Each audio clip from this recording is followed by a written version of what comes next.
Times get interesting for gamers every year in June when E3 is on the horizon.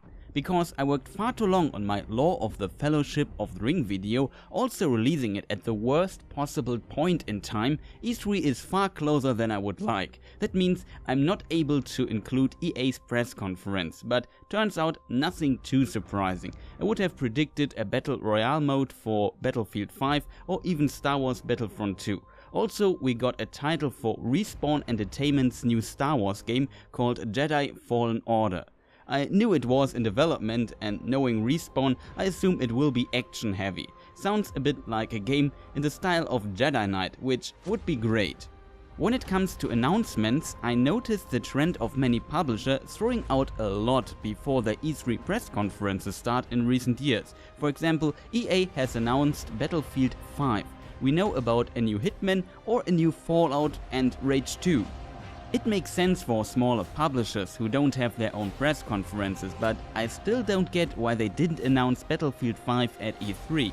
Their early announcement also brought them a lot of confusion. It seems a Dragon Age is in development too, but they didn't show or mention anything, so Dragon Age will be probably at next year's E3.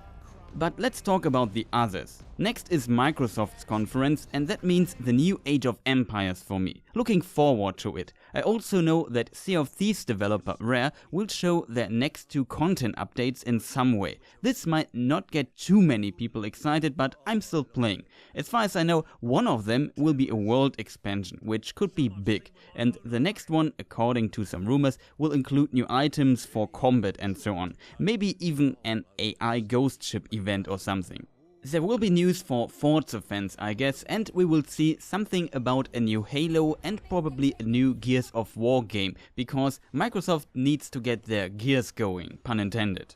Beyond that, there is a rumor about Fable 4, but I don't know who would be working on it. It would be a big game, and Microsoft has closed so many studios and cut their bonds to other developers that it looks like Microsoft wants to leave gaming a bit behind and focus on the services they offer. But that would be a strange decision. However, there are always talks about how the home console market will change in the future, probably after the next console generation. I can see that a bit too, because hardware improvements and visual improvements seem to slowly decelerate, so technology must find something new to chase. Nintendo actually demonstrates this for quite some time, finding innovative approaches. Chasing better and better visuals has a chance of becoming not as profitable as before, but only time will tell. I don't expect a new console announcement from Microsoft this E3 either.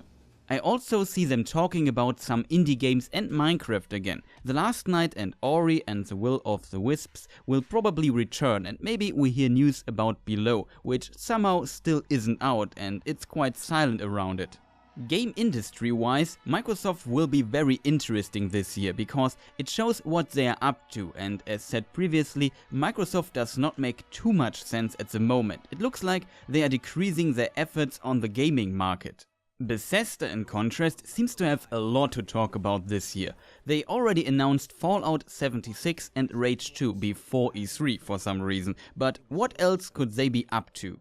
Elder Scrolls 6? Maybe, but there are some points against it. We also heard about Starfield, whatever that could be. Some assume that it's like Fallout or Elder Scrolls in space. This could mean there won't be a new Elder Scrolls this E3.